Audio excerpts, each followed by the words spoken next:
মেয়াদ উত্তীর্ণ প্যানেল থেকে 2000 মেয়াদ উত্তীর্ণ প্যানেল থেকে কাদের নিয়োগ করা হয়েছে সেই তালিকা প্রকাশ সহ একাধিক নির্দেশ আজকে দিয়েছেন বিচারপতি অমৃতা সিনহা। আর এবার আপনাদের শোনাবো নতুন চাকরি প্রার্থীরা কি বলছেন। অনেক সমালোচনা করেছিলাম, খারাপ কথা বলেছিলাম, অনেক ক্ষোভ বিক্ষোভ দেখিয়েছিলাম, রাস্তায় আন্দোলন করেছিলাম। যে পুরো বিষয়টা দুর্নীতি হয়েছেন, পুরো সিস্টেমটা করাপ্টেড হয়ে গেছিল। পরবর্তীকালে এসএসসি কিন্তু যে দাবিগুলো আমাদের এসএসসির কাছে ছিল, যে তালিকা প্রকাশ টেন্টেড ক্যান্ডিডেটদের লিস্ট প্রকাশিত করতে হবে, সেটা কিন্তু করেছে। আজকের মাননীয় বিচারপতি যে রায়টা দিয়েছেন যে মেয়াদ উত্তীর্ণ প্যানেলের ওই ডিটেলসটা দরকার, আমার মনে হয় এসএসসির কাছে যদি অবশ্যই নথি আছে সেগুলো এসএসসি খুব শীঘ্রই প্রকাশ করবে। আজকেরও প্রকাশ করেছে কিছু তালিকা।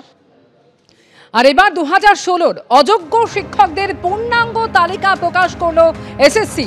1806 জনের পূর্ণাঙ্গ তালিকা প্রকাশ এসএসসির তালিকায় শিক্ষকদের অভিভাবকদের নাম যেমন রয়েছে, জন্ম তারিখেরও উল্লেখ রয়েছে। পূর্ণাঙ্গ দাগিদের তালিকা প্রকাশ নিয়ে আদালতের নির্দেশ এরপরেই তালিকা প্রকাশ এসএসসির।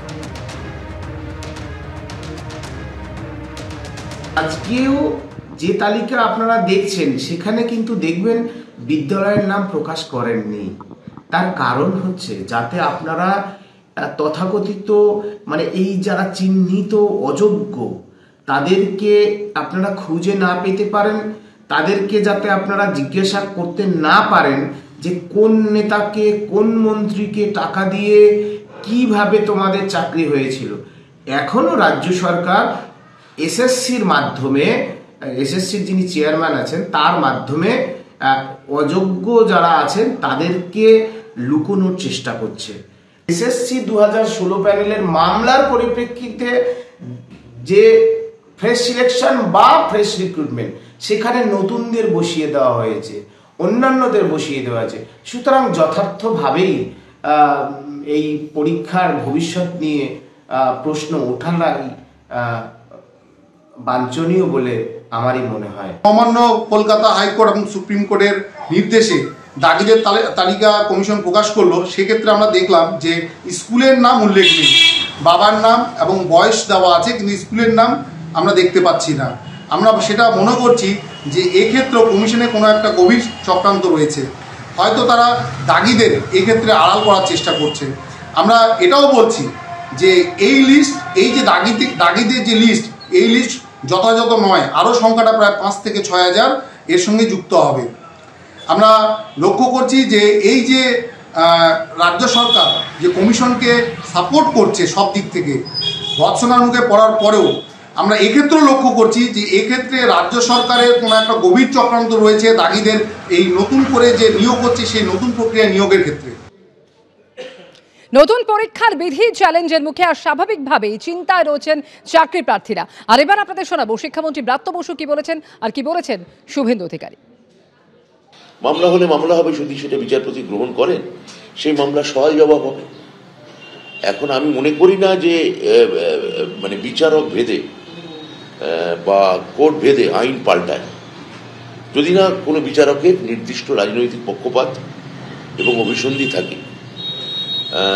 আমাদের রাজ্যে এই ধরনের রাজনৈতিক পক্ষপাত বা বায়াস বা অভিসন্ধি বা রাজনৈতিক কোনো উদ্দেশ্য আমরা কারো ক্ষেত্রে দেখেছি, এটা পরবর্তী ক্ষেত্রে প্রমাণিত হয়েছে। কে কোথায় মামলা হচ্ছে বা না, মামলা হলে হবে, সেখানে এসএসসি যারা প্যানেলিস্ট লয়ার আছেন তারা লড়বেন। দেখুন, বিরোধীরা তো এই ধরনের চেষ্টা চালাবেই যাতে তৃণমূল কংগ্রেসের সরকার, মাননীয় মুখ্যমন্ত্রী মমতা বন্দ্যোপাধ্যায়ের সরকার যাতে নিয়োগটা করতে না পারে। সেটা বিরোধীদের দিক থেকে বিরোধীরা যারা চেষ্টা করছেন সেটা বিরোধীদের কাজ। আমাদের কাজ নিয়োগ দেওয়া, আমরা সেটা এবং স্বচ্ছতার সঙ্গে দেওয়া। বিরোধীদের কাজ করবে।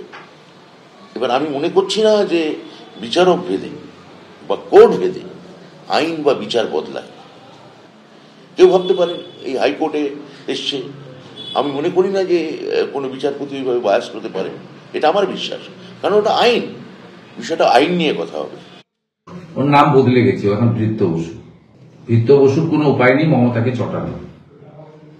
মমতা ব্যানার্জি এই কাকে ডাকতে হবে, কাকে পরীক্ষায় বসবেন না, 10 নম্বর বাড়তি দিবেন, উনি বুদ্ধি দিয়েছেন এবং কমপ্লিটলি সুপ্রিম কোর্টের অর্ডার ভাইলেশন করেছেন।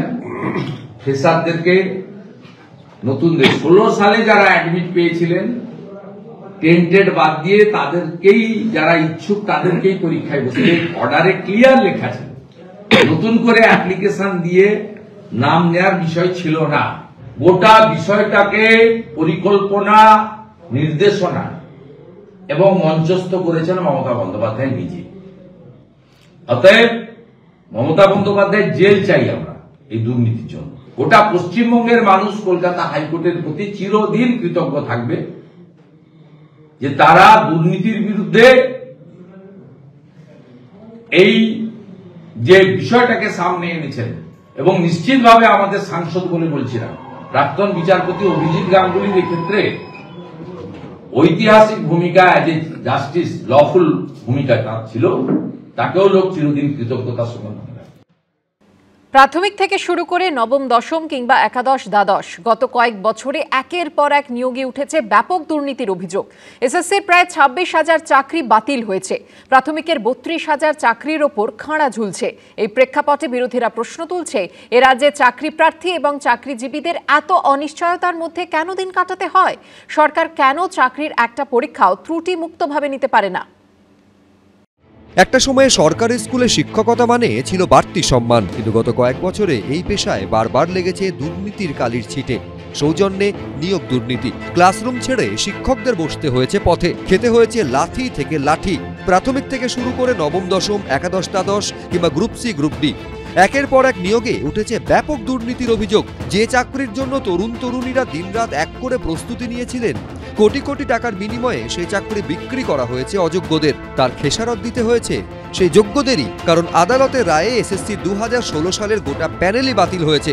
অযোগ্যদের পাশাপাশি চাকরি হারিয়ে পথে বসতে হয়েছে যোগ্য প্রার্থীদেরও।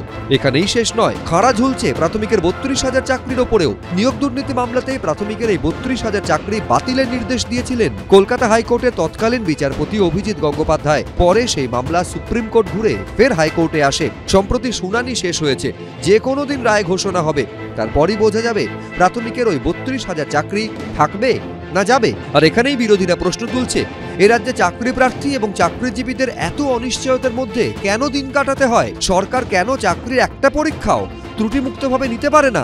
পুরো সরকারের ব্যর্থতা, কারণ কমিশনকে সরকার গাইড করে যাচ্ছে।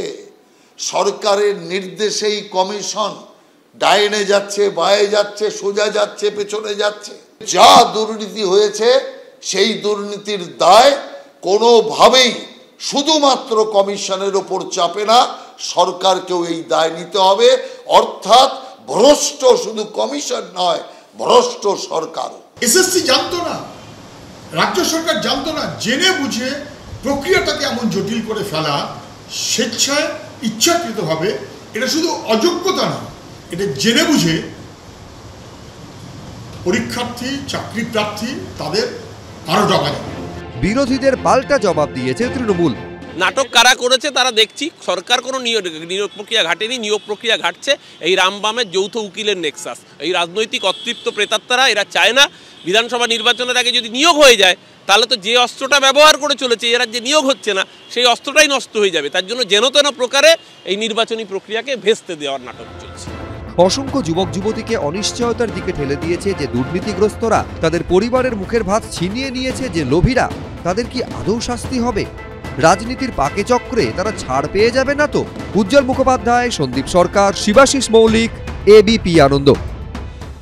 এবিপি আনন্দ, এগিয়ে থাকে, এগিয়ে রাখে।